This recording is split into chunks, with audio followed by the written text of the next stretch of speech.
theater where a staff member will assist you. The restrooms for both the orchestra and mezzanine levels are located through the double doors to your left. We ask that you please silence your cell phones and unwrap any candies or lozenges.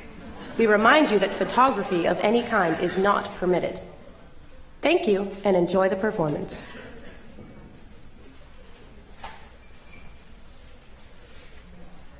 Ladies and gentlemen, please welcome the Executive Director of the Sheen Center, William Spencer Riley.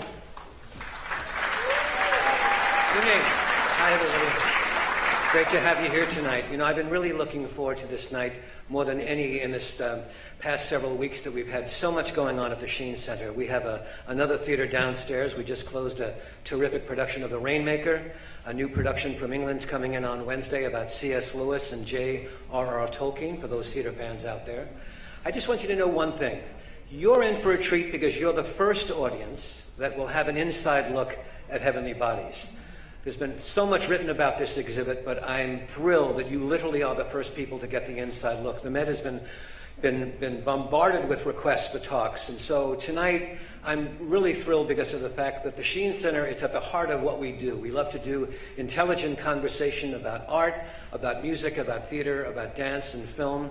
So I'm thrilled to welcome not only the curator of this exhibit, but also a gentleman, Father Jim Martin, who from America Media, and Griffith Mann. And before I bring them out, I just want to say a little bit of housekeeping. Okay, you've all been given an index card.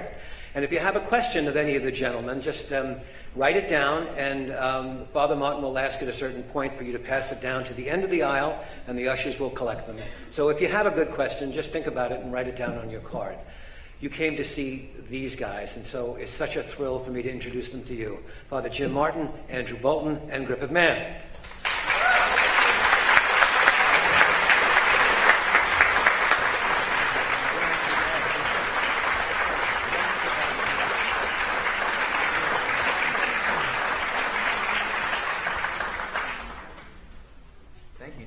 Thanks for that introduction, and on behalf of Andrew and Griff, I've told them to call me Jim. We'll get started. Let's jump right into it. Andrew, can you tell us about the genesis of the exhibit? Yeah, well, the idea probably started about 4 or 5 years ago. And at that point, it was looking at 5 faiths: Islam, Judaism, Buddhism, Hinduism, and Catholicism. And it was the same idea about staging interventions, fashion interventions in the spaces of the Met devoted to those belief systems.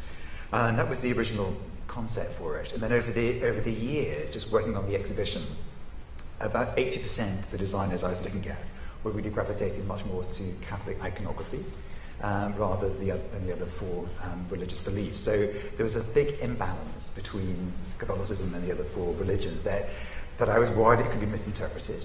And then when the Vatican came on board, the imbalance was even greater.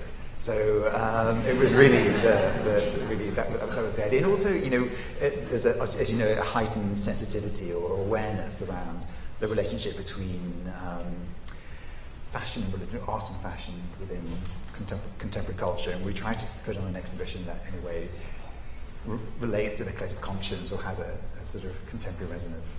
Now you sort of went very quickly over the line when the Vatican came in, which I'm sure every museum wants to know how that happened. How did you first contact the Vatican, and was there any reluctance on their part? Well, it was Anna Wintour always says that the Met is like the Vatican in terms of its complexity, and there's no comparison. It took 2 years and 12 visits to the Vatican to get the loans. Mainly because we weren't quite sure who to contact to begin with. You know, we went through the museum, the Vatican Museum, because we had relationships, the Met has relationships with the Vatican Museum. And it took 4 visits for us to realize that was the wrong avenue. Of course, no one would tell you that. No one at the Vatican wants to say, I'm not the right person. Exactly. And then we finally, thanks to Barbara Yotta, who's the director of the Vatican Museum, directed us into the right direction. And so most of the loans, all the loans came from the Sistine Chapel sacristy. So once we had access to Padre Paolo, who's the custodian for the Sistine Chapel sacristy, it went a bit smoother. And there was a reluctance, the only sort of condition was that the Vatican pieces would be shown separately from the high fashion. And that was the only condition. There was a request that the pieces would also be shown in a white box, so not in the medieval sculpture hall or in the cloisters, for it to be shown in a sort of a white gallery space. That was a request, but the only condition really was that the Vatican pieces would be shown separately from the fashions. Would you have liked to show them together?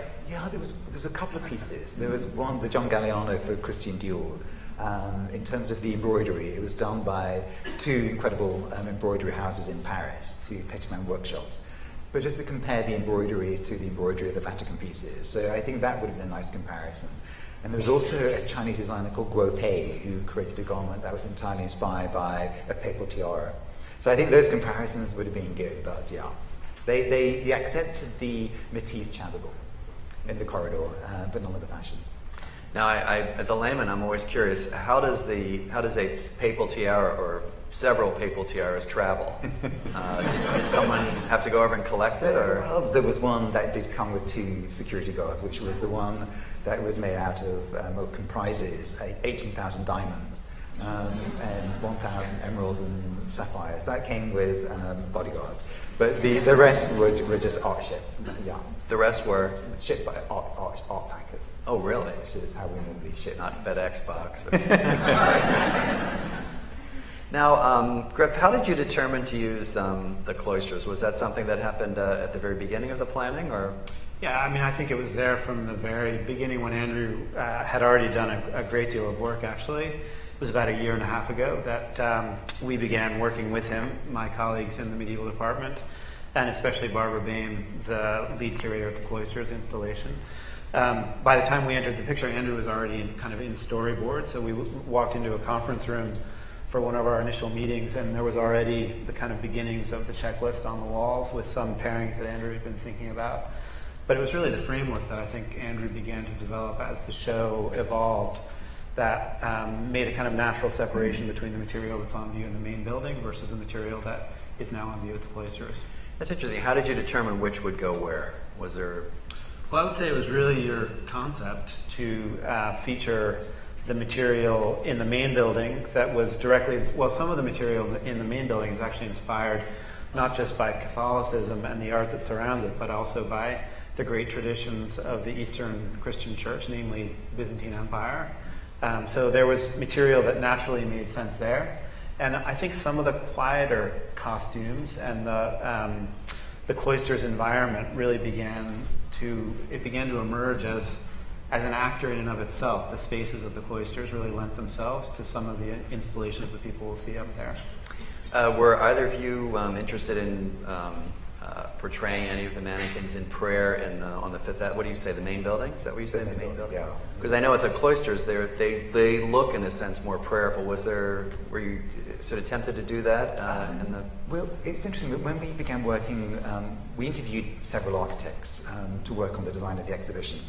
And we finally decided to go with DSR, Dillis, Schifferty and Renfrew, mainly because they were able to sort of capture the experience of a church without any of the cliches of wax or incense. So it was, you still got the multisensorial nature of a church experience, but in a more abstract way. So mainly through lighting, to be honest. So once we decided to have them as the architects, we worked with a mannequin company, proportioned in London, to sculpt a face.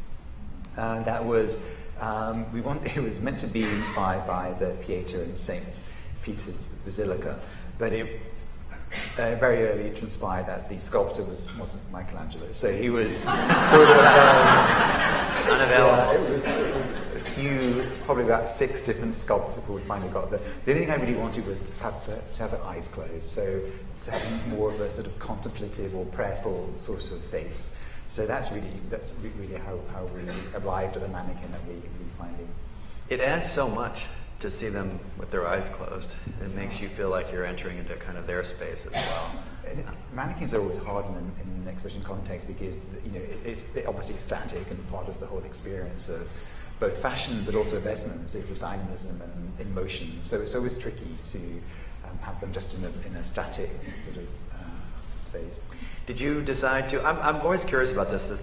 I may not have shared this question with you, but Why did you decide to focus so much on what I would call recent fashion and not do 1920s, 19th century? What was the decision-making process?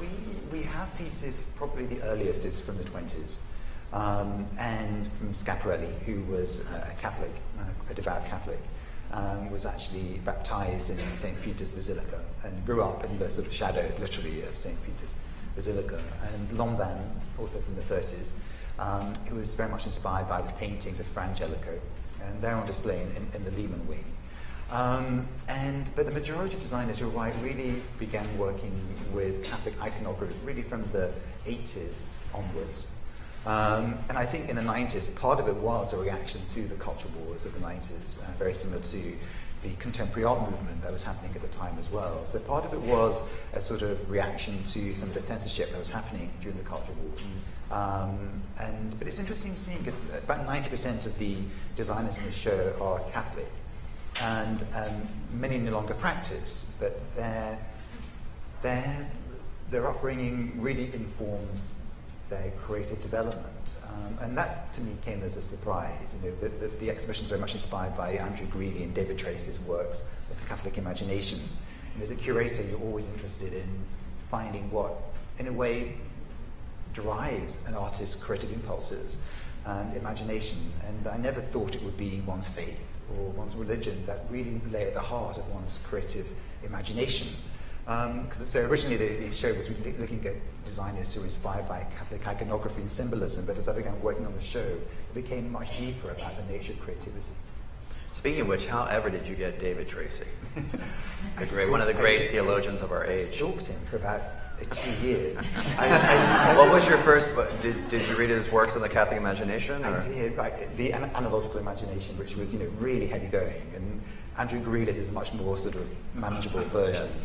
So, I sort of was translated through Andrew Greeley, but I literally stalked him, and I wasn't getting, and I didn't really know very much about him, his personality, and I was actually in Paris for the fashion shows, and at midnight, my phone rang, and it was David Tracy, and it was an extraordinary phone call, and he was very reluctant in a way to be involved with the exhibition. He was very charming about it, but I think what really sort of clinched it was the Met, and that one of those amazing stories about how he grew up in Yonkers, and him and his father would visit the Met every Sunday, and it was nostalgia and love for his father and love for the Met, and I really persuaded him to really write the piece. So it was really moving in hearing his story, his personal journey, and how that also contributed to becoming a priest. So it was really one of those magical moments that the Met's impact has on people, which really was what happened. Well, I have to say, in the Catholic theological community, the response was, I'm not interested in the dresses. How did they get David Tracy? It's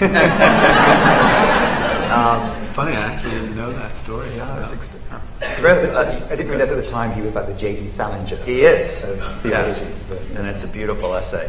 Griff, you've seen people now walk through the cloisters, and is there a sense that you see people responding differently to the art now that they've seen the fashion? Yeah, I think actually both responding to the different versions of the show, because they do feel, although it's one exhibition, they do have a very distinct sensibility in the cloisters versus in the main building. The main building is a bit noisier, in general, but I think there's a kind of, I don't want to call it reverential atmosphere, but for lack of a better word, there's a real kind of quiet intensity at the cloisters. So I think that the exhibition definitely feels different in those two spaces. And surprisingly, yes, actually, I think a lot of people are looking at the medieval objects that are in the galleries. We've moved a lot of works of art in the main building, not only to make room for the show, but also to create some pairings between the costumes that are on view and the objects that are part of the collection. So it's been really exciting as a medievalist to see people in the galleries that are looking at the collections in a different way and through a completely different lens. Tell us about the two statues you said that have never been, is it exhibited before? Well, it'll come up in a little while, but there are two polychrome wooden sculptures that are part of the Met's collections, one of which has lived at the cloisters since it opened, essentially, in 1938 in its present location. And then another one from the collection of J.P. Morgan, which has been in the collection since 1917. They were produced in the same region about 700 years ago, and they're together for the first time in New York. It's an amazing thing to see when you walk into that. Actually, it's right here, left and right. The one on the left is usually in the main building. We refer to her as the Morgan Madonna. And then the one on the right is in the Cloisters collection. And it's the first time they've ever been together in New York. So it's an opportunity like that at the beginning of the show is really a wonderful statement, not only about the exhibition itself, but about the richness of the collections at the Met. Did you know much about fashion before this exhibit? No, definitely not. And I'm still learning. But no, it's been, I think one of the things that was so striking is I think my way into the show was in the early days when we were talking. We began looking at some of the storyboard, as I said, and this more recent line by Dolce & Gabbana was inspired by the mosaics in Monreale in Sicily.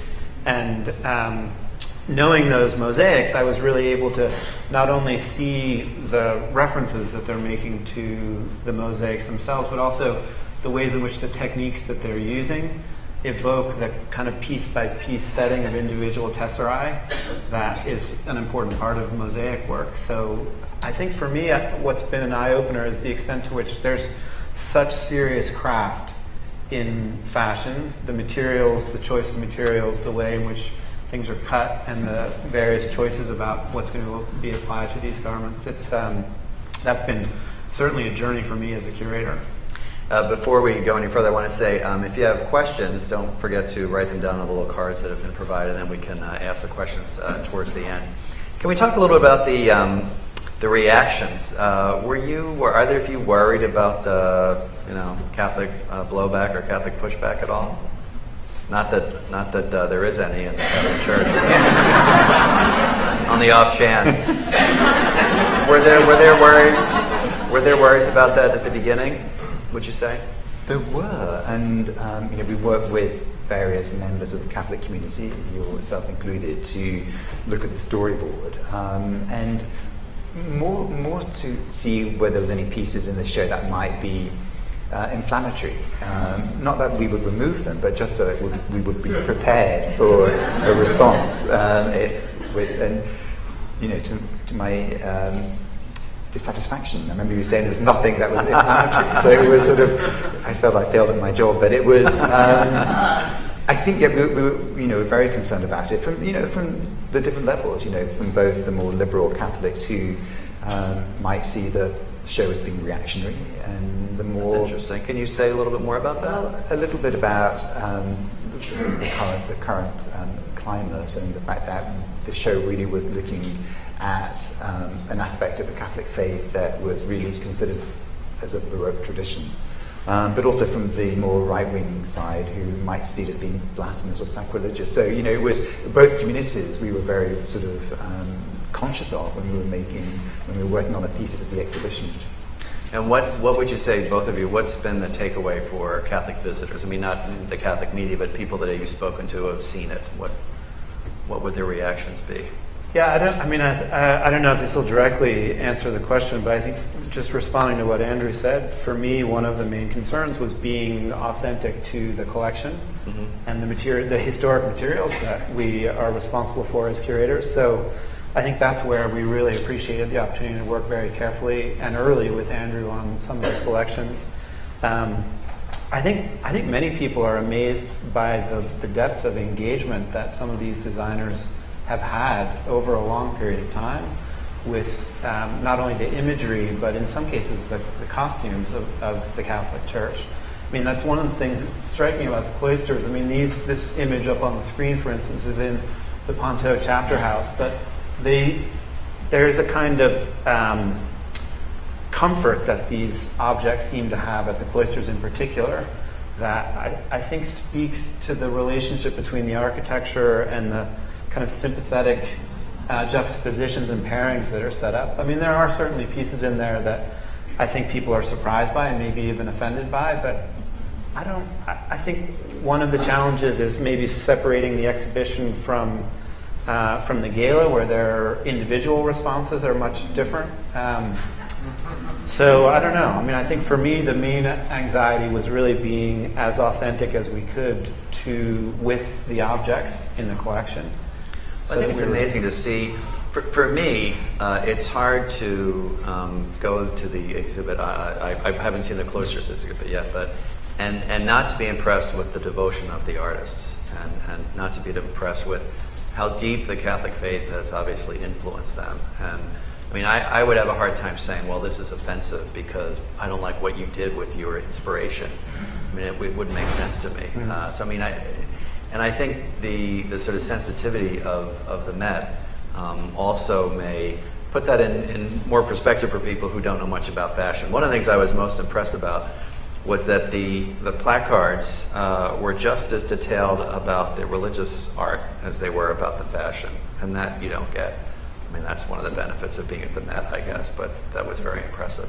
I think one of the things with fashion is that we wanted the religious artworks to contextualize the fashions, and I think that there is a sort of interesting dynamic when you show fashion alongside a source of origin. I think that they're sort of mutually informing, but also mutually enlivening.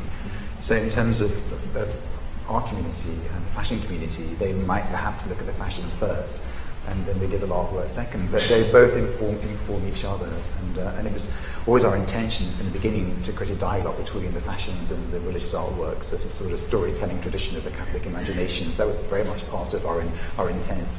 Well, it also dawns on me that you might be bringing together two communities that know very little about one another. I mean, nothing against fashion designers, but I'm wondering whether you saw the sort of fashion world entering into a world that they knew less about, and the religious world entering the fashion world that they knew less about. Because it seemed to me walking around the exhibit, you're either from one of two worlds, and it's a kind of entree into this unusual, strange world. Was that your sense? I think part of it was a deliberate sort of sense of discovery. So when you walk through the exhibition, you can access it at any point. It's deliberately sort of confusing. It's meant to sort of evoke a pilgrimage, starting off in the visiting galleries and going up to the cloisters. But I think that what's been really sort of reassuring is how people are looking at both the religious artworks and the fashion. Don't you find, Griff? And Yeah. That's what our intention was. It's incredible. Yeah. In the fashion world, any surprises that people have had that walk through the exhibit that they're surprised about the religious world, or about that you recall? I think the extent of which it's inspired fashion designers, and the fact that, as I said, most of the designers in the show are Catholic, and the extent to which growing up Catholic has really sort of had a big impact on the creative development. And what I think it's interesting is, the show doesn't obviously look at designers who are inspired by Catholic iconography, but they could equally look at sort of Africa or China as a source of inspiration, but they approach it the same in this sort of storytelling, sort of metaphorical tradition. So I think there is a distinction, and I think I find that very compelling, that the designers who grew up Catholic approach their work in a very specific way. It's about storytelling, it's about producing a cast of characters through their collections. So it's very much ubiquitous among designers who grew up Catholic, and that's surprising, I think. Has it, without getting too personal, has it influenced your own, shall we say, relationship to the church, working on this exhibit? It has in a way, because I grew up Catholic, but in terms of my sort of education within Catholic, it really stopped when I was about 14, really, when I stopped taking religious studies.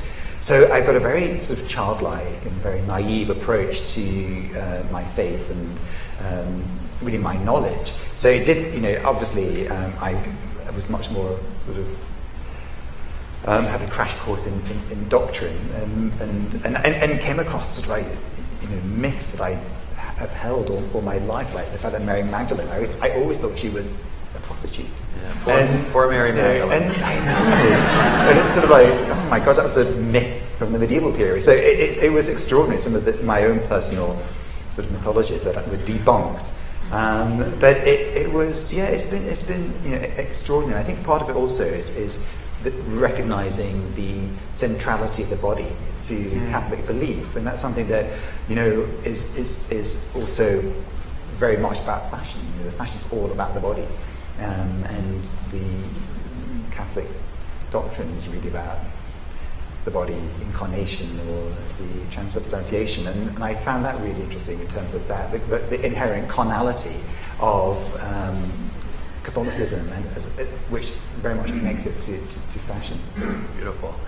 Now, Griff, you obviously as a medievalist would have a lot of interest in church history, and did this exhibit give you a different appreciation or understanding of the church, would you say? I think what it called out for me is the extent to which dress is embedded not only in the visual arts associated with Catholicism and Christianity more broadly, but also the extent to which dress is invoked at key moments in scriptures. You think about the Balenciaga wedding gown that's up on view at the Cloisters. There is this kind of, Andrew would be able to speak to this more directly, but this idea that it was fashioned out of one is a seamless garment, right? In fact, it actually is very carefully put together, and it's not many pieces of fabric, but it's not exactly seamless. But nevertheless, at the crucifixion, you have Christ wearing a seamless garment. You have the whole issue of investiture, vesting oneself with clothing. So I think I've actually, as a result, paid attention to aspects of my own discipline and facets of it, textiles, costumes, that I probably wasn't nearly as mindful about prior to working on the show with Andrew and Barbara Bain and my colleagues. Now, earlier you brought up the gala, and I'm wondering if both of you could talk about whether or not you feel like the hoopla, positive and negative, distracted at all from the exhibit itself, which is very serious and very scholarly, I would say. Andrew, you must deal with this every year, but I'm wondering if both of you could talk about any worries or maybe what you saw as any of the, fallout, positive or negative, from the gala. What would you say, Griff? Right, so I think I know that I have someone praying for me in Kansas City because she was very upset by the praying gala. For you or against you? She's praying for me, I think. But we had an email exchange which was ultimately about the exhibition, but I think it's complicated by the gala. And the gala obviously is the kickoff for the exhibition. It's the fundraiser for the Costume Institute. And I think in some ways, the press at that moment is as focused on the gala as it is on the exhibition. Right. And I think it's nice to see those two things being disengaged from each other. Not to say that they're not part of the same kind of general program, but yeah, I do think that the gala, there's so much attention on that moment that it's nice to see the exhibition being evaluated on its own terms. What would you say? Yeah, I think every year, it's a worry in terms of the impact of the gala compared to the exhibition. It's very church and state in terms of the fact that the gala is a party, it's a fundraiser. And that's basically its primary intention, is to raise funds for the Costume Institute, and without the gala we wouldn't be able to do the work we do. So there's that component.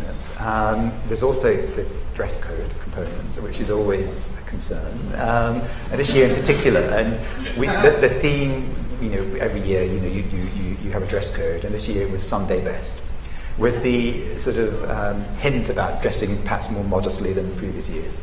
And even though it didn't seem like it, they did dress. The dress did dress more modestly. There was a lot less skin, much less, bits showing. And so, in actual fact, it was. But I think it's an extraordinary evening, and at the end of the day, it's a fundraiser party, and where we benefit enormously from it. And part of it is the attention the gala gets, and we bask in that reflected glory in a way.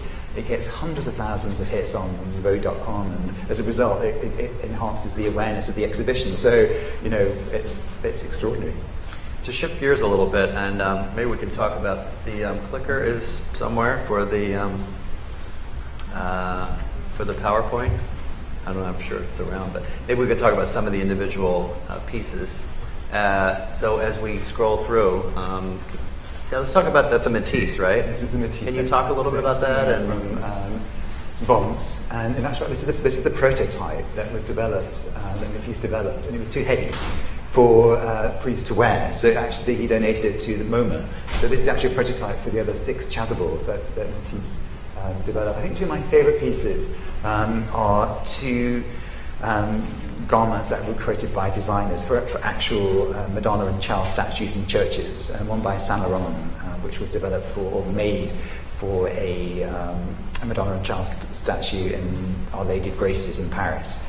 And the other was a piece by Riccardo Tisci, who at the time was a Givenchy, who created vestments for Madonna and Child within a church in Puglia. And to me, they're extraordinary, because the tradition of the dressed Madonna, which what Griff was referring to with the two earlier enthroned virgins, is one of the big themes in the exhibition. So for people who aren't familiar, it's almost like the Infant of Prague. It's being dressed. Is that a recent tradition, or is that... No, I mean, the dressing of important statues is something that goes all the way back to the Middle Ages, especially on important feast days, and donations of objects also. You'd have statues that were dressed according to either the feast day or the liturgical calendar. And which were your favorite pieces, would you say? On that, just quickly on that, the difficulty with that was that when we asked to borrow the pieces, they said, "Oh, it's great, we'd love to, but we need it back in June for the Feast of the Assumption." And it's like, it's a 6-month exhibition, so I'm not How did you work that out? I think they've got a duplicate, so we have this for 6 months anyway. They didn't want to move the Feast of the Assumption. So. Can you talk? One of the things I was surprised about was you talked about having garments that are closer to current day. And one would think that actually, because we are getting into a more secular age, that the influence of religion on fashion would actually diminish. Do you think that's the case? Do you think it's kind of tailing off because people are becoming less religious, or do you think there's still an inherent fascination with Catholic imagination? There is, and there's an inherent fascination, I think, with the expressions of Catholic doctrine rather than the doctrine themselves. So it's the sort of the church windows, it's the church architecture. So it's the stories around Catholicism and the iconography. So it's less about the doctrine per se and more about the expressions of that. And I think for the designers who were raised Catholic, there's a sort of nostalgia. Many of the designers no longer practice, and there's very few pieces in the exhibition which are deliberately provocative or confrontational. To me, most of it was really coming out of a sense of nostalgia.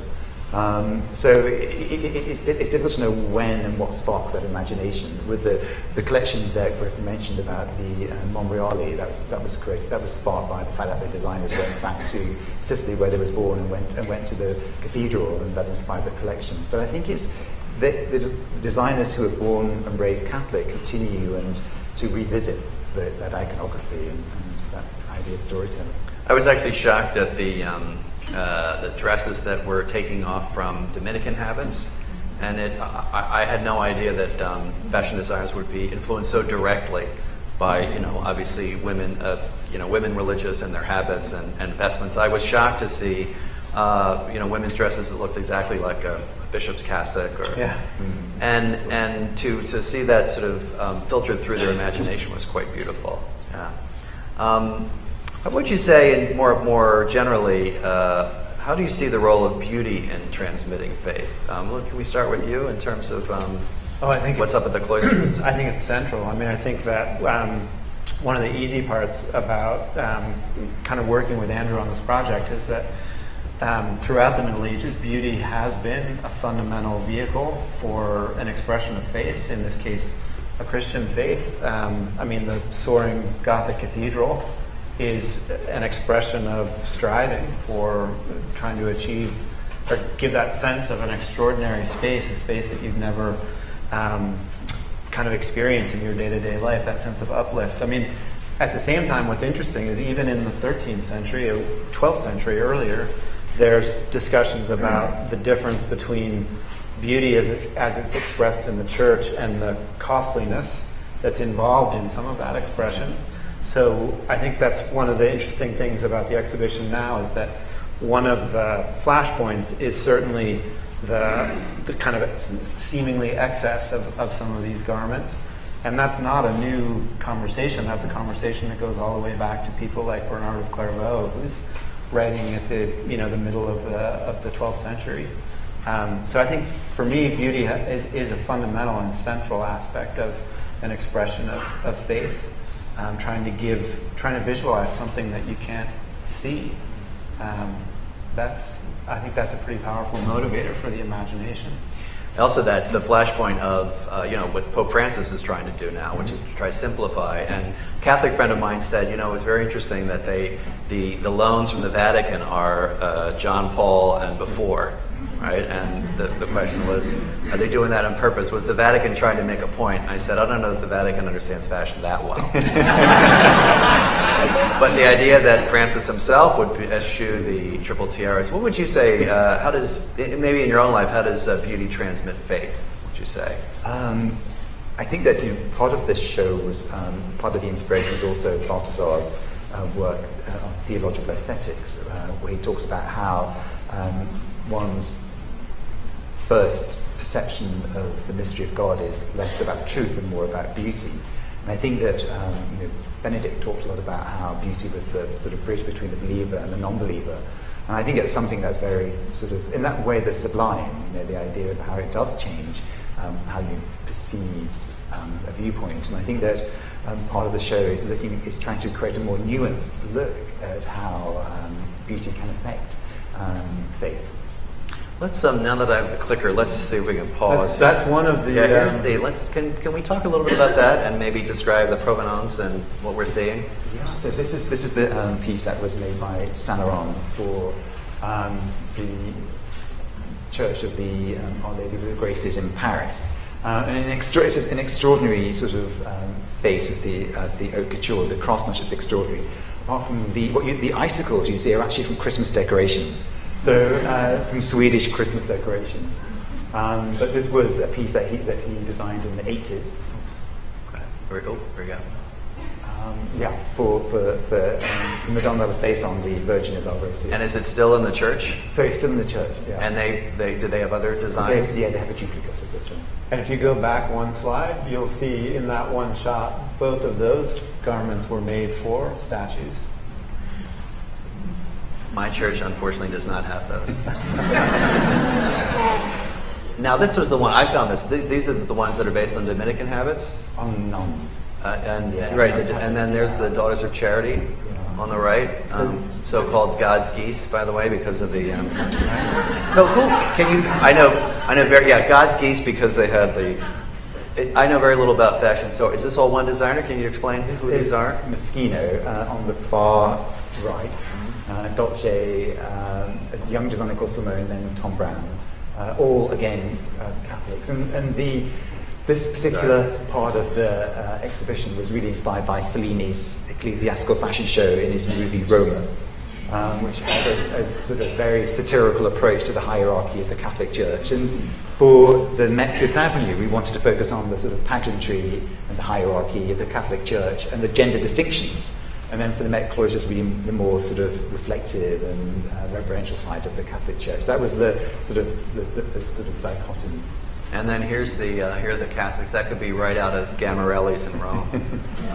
Are these all one designer, or? So these are also mixed designers. Interesting. The one on the far right was by a designer for Balenciaga, and it's actually made from fabric that supplies textiles to the Vatican. On the right. On the right, yeah. And then this is the John Galliano for Christian Dior. This is the one that you said you would have paired with Vatican. With the Vatican pieces. Yeah. Now, here's another layman question. Would someone wear this going out with the mitre? Other than certain bishops? Yeah. This was actually made and worn by a man. It has 18-inch waist. So it's... Now, that's interesting. Why so many women's designs and I would say relatively few men's designs? Why is that? Yeah, I think that, just the forms of the liturgical dress, the cassocks, lend themselves more to women's wear than to men's wear. And I think that men's wear is really defined by its invisibility. It progresses much slower than women's wear. And part of the idea, apart from Rick Owens, who designed one of the more inflammatory pieces in the exhibition, which Barbara, who is here tonight, who's a curator of the Cloisters, I had to it's her least favourite piece in the exhibition, and it's based on a sort of Chaucerian sort of monk with a flasher monk, And it's one of the pieces that is the least, that is the most inflammatory piece in the exhibition. But there's very few designers who work with the sort of typology of Catholic dress. Let's see if we can find some in the Cloisters. I'd like to ask Griff. That's at the 5th Avenue, right? Yeah. Let's see. That's beautiful. And then this, we should mention that part of the exhibition is in the Lehman wing of the Met. So this is the section that's in the Lehman wing. Are these the ones inspired by Teresa and Ecstasy, Teresa of Avila? It is the middle one, and the rest were inspired by the frescoes of Frangelico in San Marco. Beautiful. Let's see if we can find. Here we go. Yeah, now we're at the Cloisters. So these are the ones with the two statues that were together? Yeah. Can you describe a little bit about what's in the middle, the dress? So this is a dress by Victor and Rolf, and it references the idea of the dress Madonna in terms of the silhouette, but also if you look closely at the wrists, which are adorned with rosary beads. So the actual collection is called the Russian Doll Collection, which was really a collection that was a Russian doll in reverse, and this was a penultimate look in the collection that was directly related to the sort of the silhouette, but also the tradition of the dress Madonna. She does look at home there. So maybe some questions from the audience at this point? We bring them up. Not sure if we have any yet. Right behind you. Oh, there we go. Thank you. Okay. I'll ask you only the hard ones.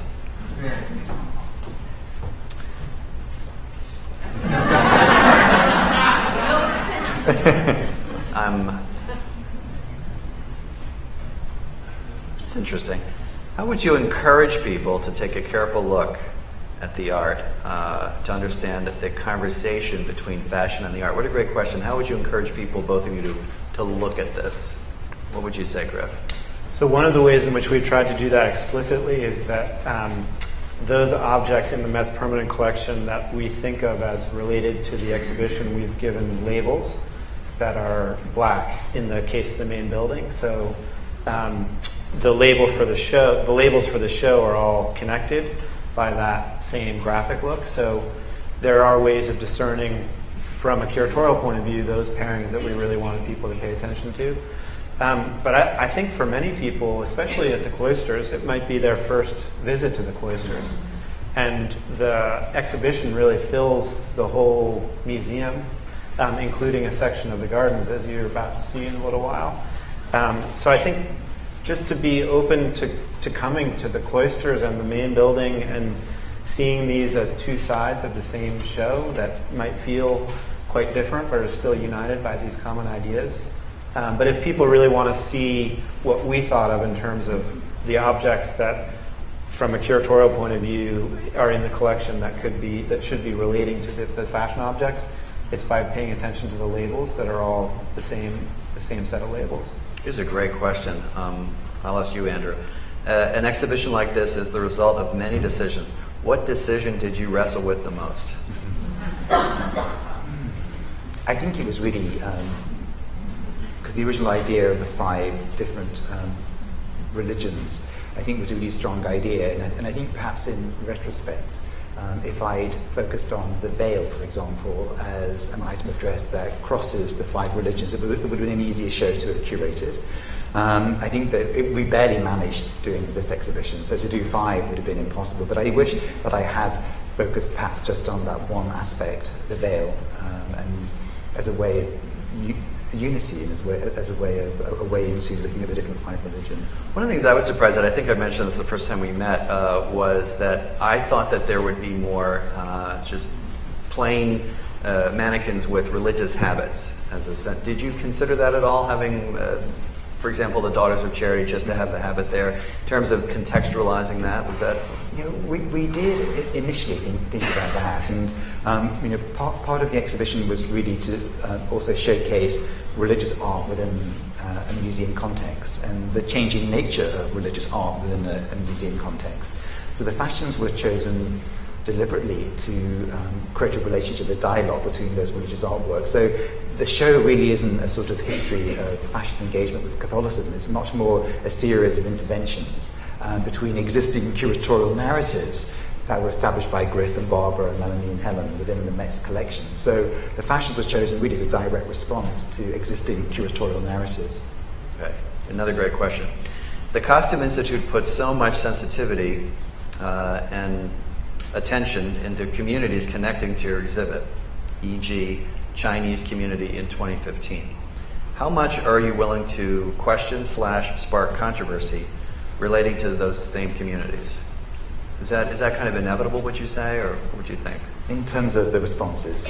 Yeah, I mean, how far are you willing to push to? I think part of the idea for the exhibition is for it to be a platform to raise issues surrounding the relationship between art and religion.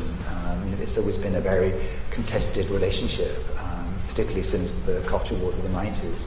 So I think part of the exhibition was to, in a way, encourage a more nuanced sort of look at that relationship between art and religion and fashion and art and religion in general.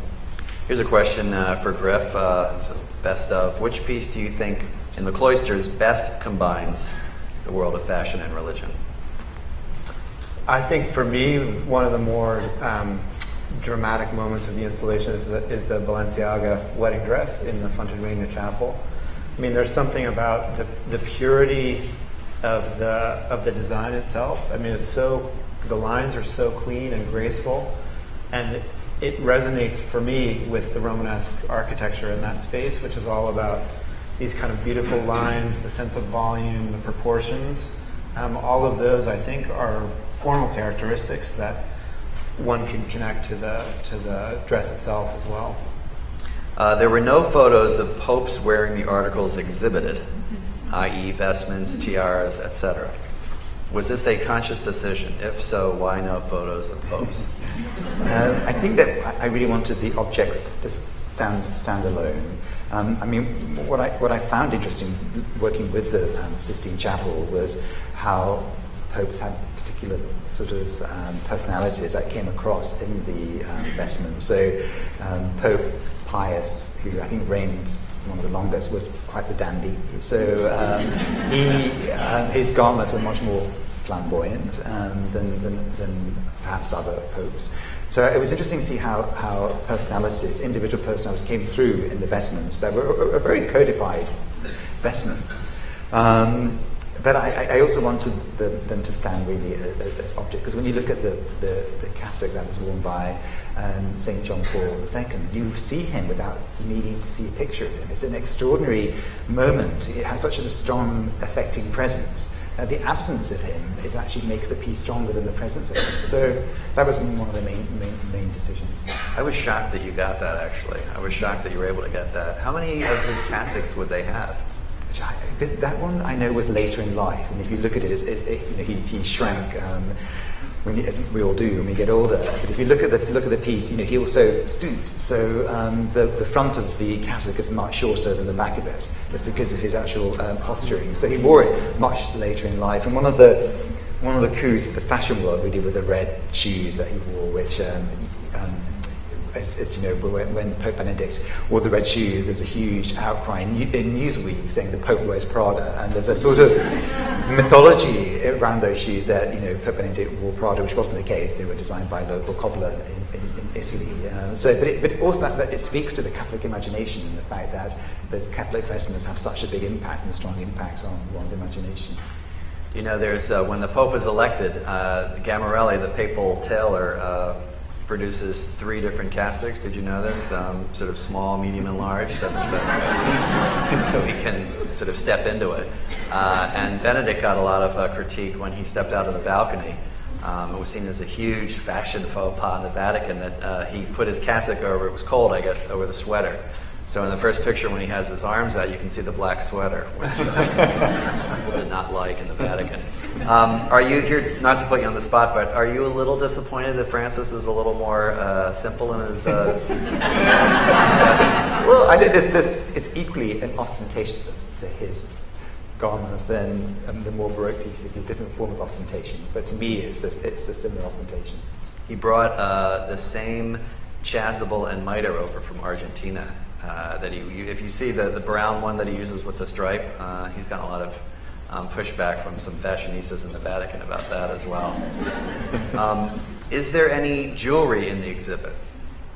There is a lot, actually. There's papal rings, there's clasps, there's pectoral crosses, and then papal tiaras, and one of which was the one that was given to Pope Pius IX by Queen Isabella of Spain, which has the 19,000 precious stones. So yeah, there's a lot of jewelry represented. What was the question I missed? Here's an interesting question. If it weren't for the Met Gala, would the exhibition have happened? Yes, yeah. And as I said, the gala is extraordinary in terms of its fundraising. Anna's our fairy godmother. But yes, it's a show that I've been thinking about doing for a long time. It took a different direction, but yeah. What was there one piece that was difficult to get? Or that you had to try to get? I think it's probably the two Madonna and Child vestments, just because of the calendar. We couldn't get it until after Christmas because they were on display. So it was more logistics more than anything else. It wasn't philosophical, it was just practicalities. Is there anything that the two of you would do differently now that you've seen the crowds go through? I suppose you always rethink the pinch points. I mean, I think we knew that there was going to be a lot of foot traffic in the main building. And it was pretty amazing the first week just to really get a sense for the first time to see what that show felt like when it was full of visitors. I don't know that there are dramatic things that I would rethink. As I said, I mean, people that know our medieval collections in the main building well will see that there's some large objects that we've moved around. And it's been interesting actually to see them in a new context. But I think we've been fine-tuning things as we've gone along. We've added some stanchions to help with some of the crowding. But I don't know, are there things that you would do differently now that you see maybe it? just the Lehman collection, because I mean, the idea for the Fifth Avenue was this idea of following the longitudinal plan of a church, and the choir screen was meant to be this physical and conceptual divide between the secular hierarchy and the celestial hierarchy. And I like the fact that the collection you saw by Rodarte, the Frangelico Angels, I like the fact that you can see it at a distance, but I don't think people are going to that part of the exhibition. So I think the distance was too great, I think. Are there pieces that you wish you could have gotten that were out of reach? There was one designer who I wanted to be included in the show who didn't want to participate. So that's probably the only example. How about was there anything that caught your eye in the papal sacristy? Well, it was extraordinary because initially, on the first visit, you were shown just, a couple of items, and they would open the door and a cupboard, and you see, about 40 different chasubles, and they go to the third one and close it. So they were huge teasers. But then by the end of it, they gave me the key to. Any other tiaras that you would want to bring over? Or? I think the one I wanted was the one I got at 19,000. What would you? Final question. What would you hope that Catholics first and non-Catholics take away from this show? Griff, what would you say? Let's say up at the Cloisters. I mean, I'm speaking as a non-Catholic, so I think that for me, it's that fashion can be a high art. I mean, it's as simple as that. I think that's something that we might take for granted at the Met, where we have a costume institute and it's one department among other curatorial departments, but the sense of artistry with these objects, and particularly with the garments I'm talking about, is really, in some cases, mind-boggling. And I think that sense of, even in a machine age, that sense of handcraft being such a powerful stimulus to one's imagination and such a creative vehicle for expression of complicated ideas. I think for me that's one of the big takeaways, is that Catholic Church and Christianity has served as a reservoir of deep inspiration, and that the handcraftedness of these garments is still something that you can very much see, and it's very palpable in the show. Well, it's like that. There's one that said that, I don't remember what the placard said, but it took how many sisters, how many years to do the vestment? Do you remember 16 years. 15 women, 16 years to embroider. Yeah. It's extraordinary. It reminds me of the great story, apocryphal, I guess, of the master sculptor who is carving a statue and for some little niche in Chartres, and he's working on the back and all the folds of the dress, and someone says to him, "Why are you doing that? No one's going to see it." And he says, "God will see it." Yeah. So there's that great sense of attention. Yes. What would you hope that, say, Catholics and non-Catholics take away from the show, Andrew? I think whether one's faith in terms of how one was brought up in one's education, whether it has impacted one's creative development, so whether you're a Catholic or not Protestant, whether your faith and your religious beliefs, either whether you're practicing or not anymore, whether it has had an impact on your creative impulses, your imagination. I think that primarily. Well, thank you very much for your time. Please join me in thanking Griff and Andrew.